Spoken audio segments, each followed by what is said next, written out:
กูว่าเลยนะมีคลิปให้เบิ่ง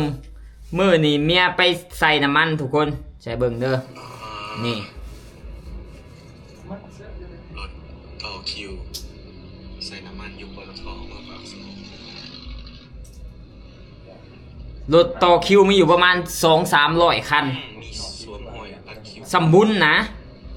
บางคนก็ตีกันยอดเนื่องจากว่ารัดคิวกันเด้โอ้ยหามึงผูก ปากซองติ้งปืนหมุนบุญอยู่ ปากซองมันมีปั๊มน้ำมันเดียวเด้ ยาวเหยียดพี่น้องยาวเหยียด เอาตัวปั๊มเดียว ป้าคนต่อคิวญาติกันซื้อทุกคนมีเงินอย่างเดียวกับบ่ได้เดียวนี่โพเบิ่งคนต่อคิวโพปิดอีกปั๊มน้ำมันนี่ก็ปิดอีกโพคือมื้อนี่ปั๊มน้ำมันอยู่ปากเซเมียข่อยตื่นแต่เช้าไปเลาะใส่น้ำมันปิดเบิดทุกห้างปิดเอาแถวว่าเลาะใส่น้ำมันอยู่ไสก็บ่มีบัดนี้แถวเขตในเมืองเพราะว่าปิดเบิดข้อยก็แปลกใจว่ามันสิปิดอีสังน้ำมันเบิดบ่หรือว่าจังไดคือว่าไทยก็ส่งมาให้ตลอดอยู่ปิดอีสังแล้วข้าวหนึ่งปัจจุบันเดียวนี้เนาะเวลาประมาณ6 โมงแล้วเรียบร้อยกูว่าแล้วนะสาเหตุที่มึงปิดปั๊มน้ำมันนี่นะด่วนแจ้งการปรับราคาน้ำมันแอปสั่งพิเศษขึ้นอีก 6,500 แอปสั่งธรรมดาขึ้นอีก 5,000 กระส่วนขึ้นอีก 3,000 นั่นลงวันที่10จากที่มื้อนั่นนะมันขึ้นแล้ว 7,000 แหละ 7,000 กว่า11 บาทแล้วก็มาขึ้นอีก 6,000 เป็นเท่าไหร่เป็น 15,000 เอา 15,000 น้ำมันเดียวนี่ขึ้น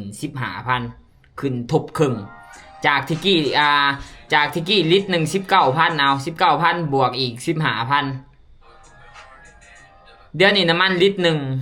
34,000 เป็นเงินบาท 34,000 เด้อเอา 34,000 กีบน้ำมันต่อลิตรลิตรหนึ่ง50 บาทน้ำมันอยู่ลาวโอ้โหตายครับ กูฉี่ เสียใจได้เป็นกูชิบุคีโรถีบบ่เดี๋ยวนี้ แล้วจะ ฮะ ออกเงินซื้อรถถีบมาคนละขั้น ข่อยแห้งไปส่งลูกไกลซ้ำทุกคนเอ้ยบัดนี้ใส่น้ำมัน500,000ขี่ได้อยู่2 มื้อ500,000ตะกี้ยังว่าไปได้ 2-300 กิโลเดี๋ยวนี้500,000ได้แต่100 ปลายกิโล ไปใช่ก่อนแล้ว เอากลับไปกลับมาเฮือนกูเนี่ยมันคือเป็นไป10 กว่าลักมา10 กว่าลัก เป็นสาม ไปเถอะ1 เศร้าเลยมานี่ไปหับไปส่ง40 50 หลัก โอ้ยหามเงยจะมาขึ้นพี่ดึก กูใส่น้ำมันปกติว่าเลยนะ จักกู85เต็มถังเลยบ่เต็ม บ่เต็มดอก เหี้ยเป็นแสนผม ข่อยฮู้อยู่ว่าน้ำมันมันสิขึ้นอีกนะก็เลยแบบให้เมียไป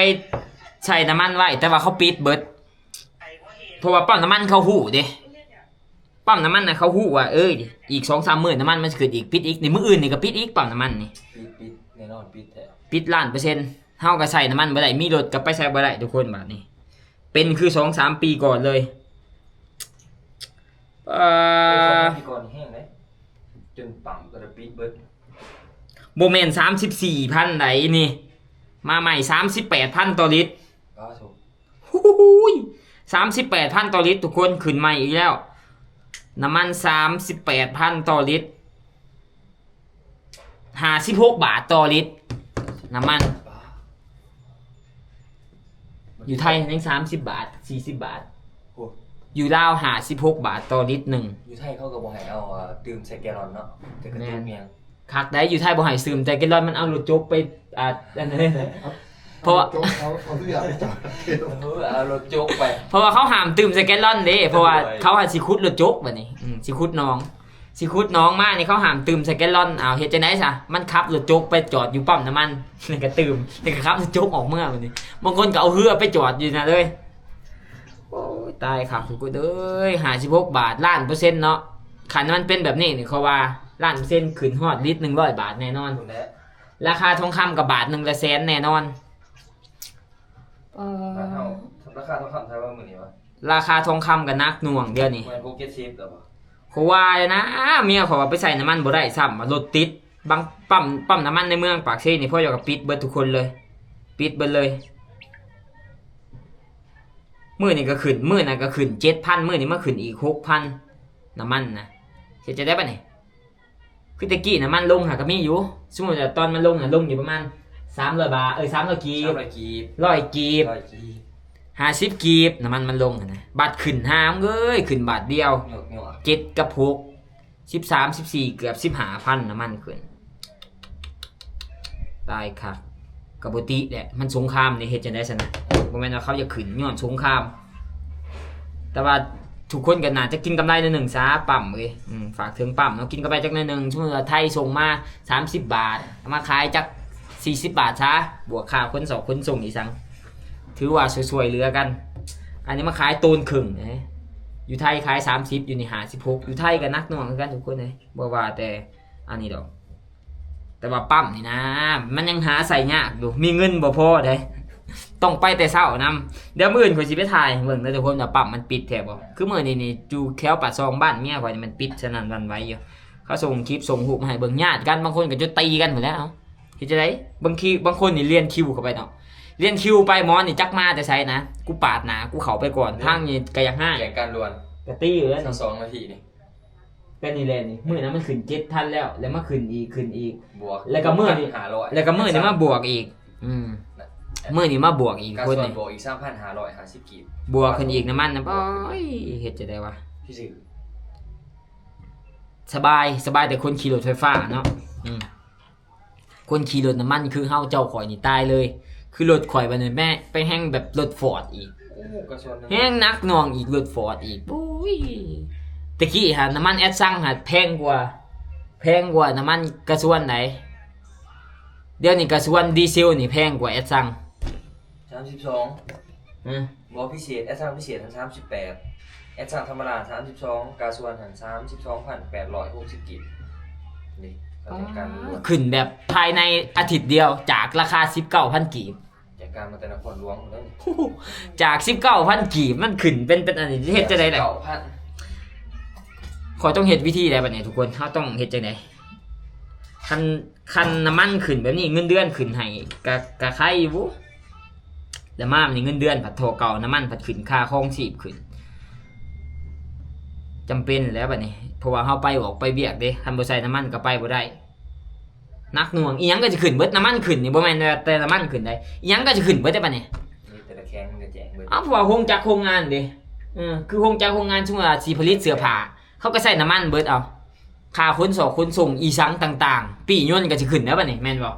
ขึ้นแท้แน่นอนแล้วค่ารถโดยสารก็จะขึ้นแล้วคือตะกี้ข่อยขี่ยนต์น่ะมีแต่ 8-9 แสน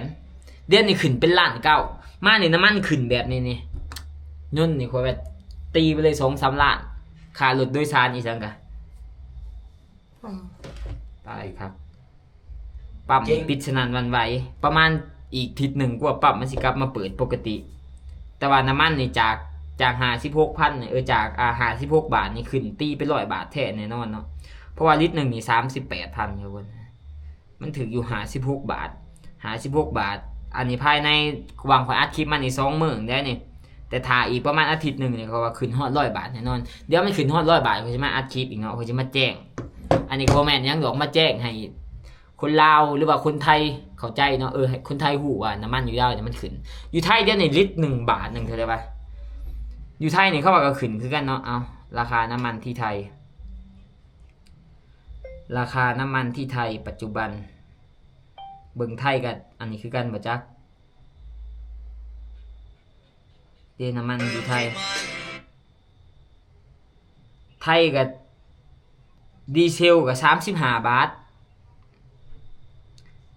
ดีเซล35 บาท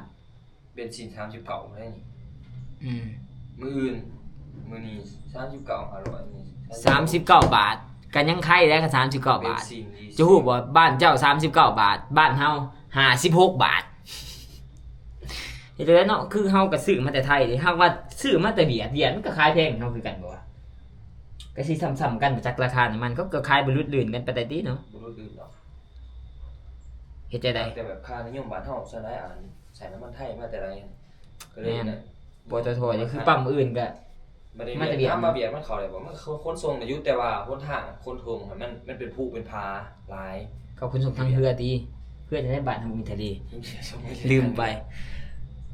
แม่นเนาะค่าขนส่งมันแพงค่าขนส่งมันผัดแพงอย่างนี้มันนี่ เบียดฮะมันคือผู้ลงพา เฮ็ดจะได้คือเขามีสงครามอยู่แล้วเขาปิดน้ำมันนั่นน่ะบ่มีมันก็สิบ่แม่นแต่ลาวกับอันนี้ดอกบ่แม่นแต่ลาวกับไทยดอกทั่วโลกนี่ก็น่าจะเจอวิกฤตบัดนี้คือกันอันนี้ก็ซ้ำสงครามโลกไว้เด้นี่อีหยังมันก็แพงขึ้นเบิดทุกอย่างเจ้าเอ้ย พอไหนมัน เศร้าปุ๊บกวดเช่านี่กวดล้านไปฉันกวดบ่ลงดอก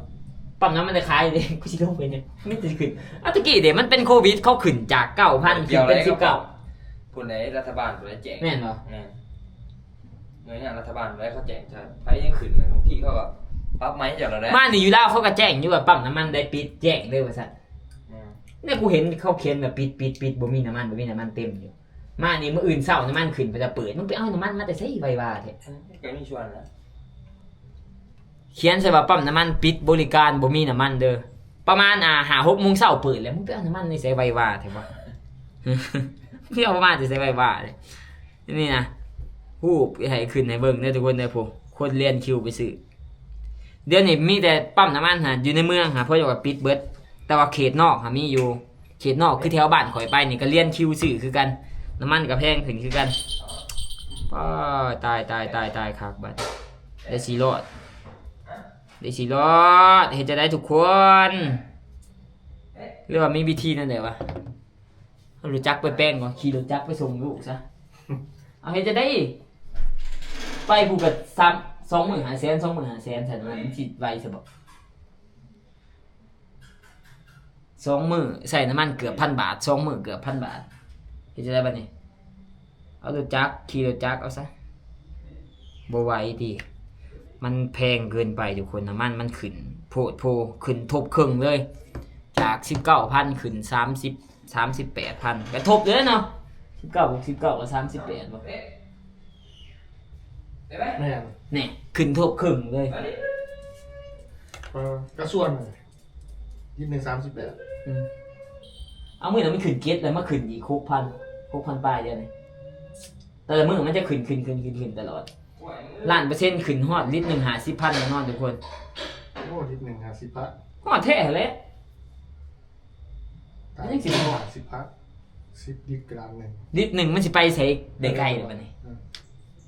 สตาร์ทเครื่องให้ อุ่นเครื่องมันยังเบิดเลย ยังเบิด คือรถข่อยรถฟอร์ดแห้งครับแดกน้ำมันปั่นเงือกสตาร์ทเครื่องอุ่นเครื่องซื่อๆนี่ก็ฟาดไปได้ 3-4 ลิตรตายสิบ่ได้เฮ็ดจะได้ขี่รถถีบบ่หรือว่าขี่มีวิธีเดียวเว้ยหาซื้องัวขี่เกวียนเอาบ่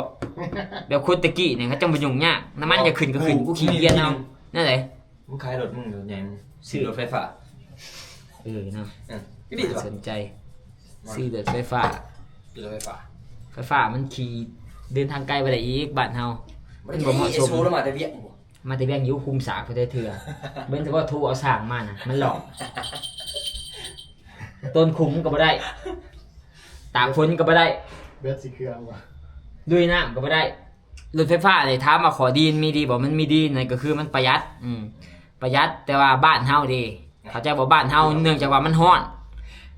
คือเปลี่ยนแบตเทื่อนึงนี่ทบครึ่งกับราคารถรถไฟฟ้าช่วงมึงซื้อ 20,000มึงเปลี่ยนแบตใน 10,000มึงจะเงินได้ใช้10,000 เหรียญ แบตเท่าไหร่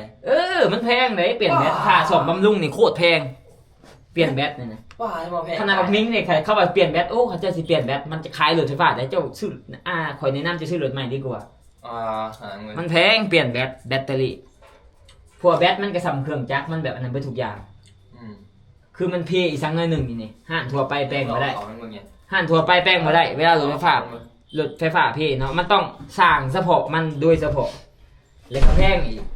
แล้วก็การนำใส่มันกับกุไรเฉลี่ยสูงสุดรถไฟฟ้า5 ปีคือรถน้ำมันเท่านี้เขาขี่มาจากปี20 ปี30 ปียังขี่ได้ถ้าว่ามันเปลืองมันก็เปลืองแต่มันจะแบบมันหมั่นคงกว่ามันบ่แป้งนะ ของไฟฟ้านี่วะ ไฟฟ้าบ่